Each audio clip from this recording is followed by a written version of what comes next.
Okay. And S is in feet, N is the distance. Taking about S is the distance from a fixed point.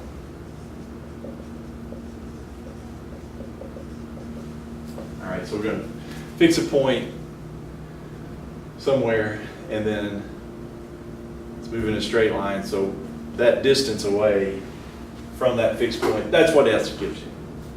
So it's just going along a straight line, but we've got to have a reference point since we're not talking about the ground or anything like that, but obvious ones. Okay? All right, so let's just, as we've done, well,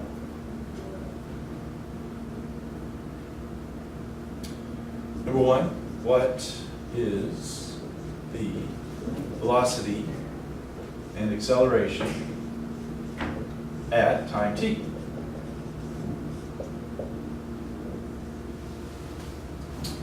What's velocity and acceleration at time t? Well, like we said, velocity, if you've got a height, position, type function, velocity is the derivative.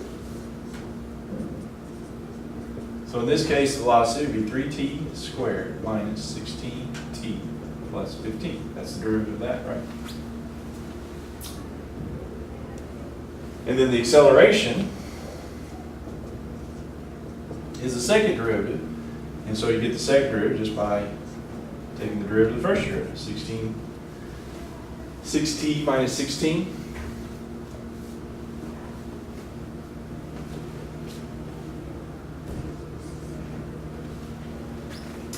And then what is the velocity and acceleration at 3 seconds? Well, if they want you to compute a specific value, yeah, you just plug in the t value there. So I do velocity at 3 seconds would be s prime of 3. So that'd be 3 times 9 minus 16 times 3 is 48 plus 15. So it's 27. Is that negative 6? And feet per second.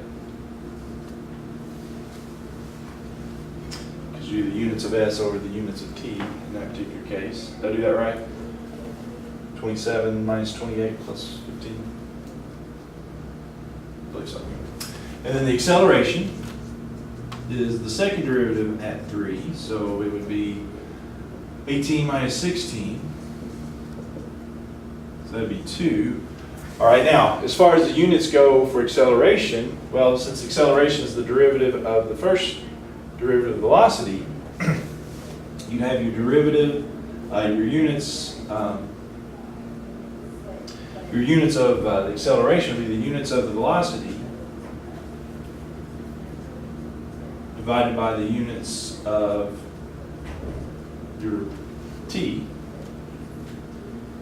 And so that would be 2, velocity is feet per second, and then you divide that by units of t per second. So it's feet per second, or sometimes that's referred to as feet, 2 feet per second squared. Either of those would work. So anyway,